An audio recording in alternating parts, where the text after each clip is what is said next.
Hi, I'm Kim Redden with Centum Mortgage Partners. Welcome to Mortgages 101. There are so many mortgage terms thrown at you when you're buying a home, but what do they actually mean? The first and most obvious term is mortgage. What is a mortgage?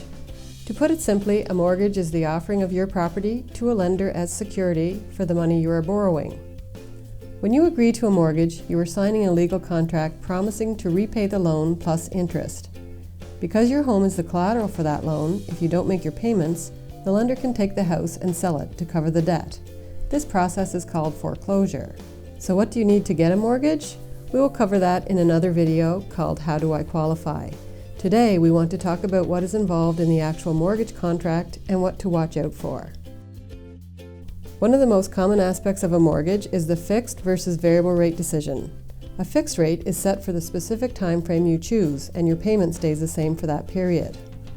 A variable rate can go up or down each month, depending on what's happening in the market.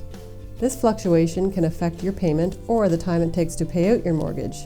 It is a less secure choice, as you have no guarantee as to what will happen with rates. The next component of a mortgage you'll need to consider is whether to choose an open or a closed term. The main difference in open versus closed is the flexibility you have in paying off the mortgage.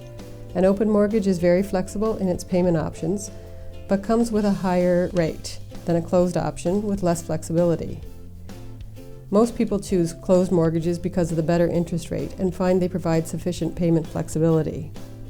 An open option might be useful in a situation where you knew your house was going to be sold, or you're expecting a lump sum of cash which you would use to pay off your mortgage. Payment flexibility of open versus closed mortgages actually brings us to the next important consideration regarding mortgages: prepayment privileges. These are the allowable extra payments you can make on your closed mortgage aside from your regular payments, and they vary from lender to lender.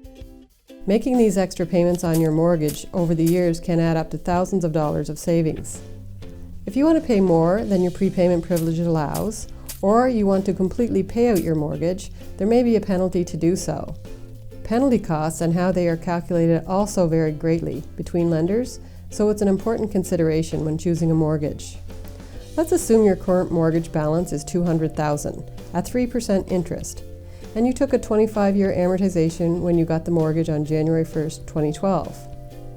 One of the big banks' online calculator shows their payout penalty on this scenario as about $6,000. Whereas one of the monoline lenders available through the broker channel shows their payment penalty as $3,700. You can find penalty calculators for most lenders online with a simple Google search. Another common decision to be made regarding your mortgage is what term and amortization you should take. The term of a mortgage is the length of time your agreement and rate are in effect, and can range from a few months to 5 years or longer. Once your term has expired, your mortgage contract is up for renewal, at which time you can negotiate a new rate and term with the original lender or move to a new lender. Whether you take a short term or a long term depends on your situation. Short terms are a good option if you plan to be moving or if you think rates will be going down. Longer terms are more typical if you aren't anticipating any changes in your mortgage or if rates have been quite stable. Next, you will need to decide on the amortization. This is the length of time it takes to pay off your mortgage in full. Typically, the maximum amortization is 25 years, but the lower your amortization, the more you save in interest. Lowering your amortization also increases your payment, so many people choose to leave it at 25 years and make accelerated payments to help save interest.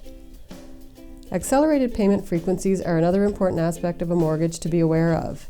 This means you can choose a payment schedule to match your payday, which is convenient, but it also means you pay down your mortgage principal more quickly and therefore save thousands in interest cost. Let's assume you get paid bi-weekly. You can then set up your mortgage payment to correspond with that. The lender will collect half the monthly payment every 2 weeks. But remember, there are 2 months that have 3 bi-weekly pay periods. So you're actually making 1 extra monthly mortgage payment each year and saving about 3 years off your amortization. There are so many things to understand about a mortgage, but hopefully we've outlined some of the most basic. For your own one-on-one advice, check in with one of our mortgage professionals at peimortgages.com.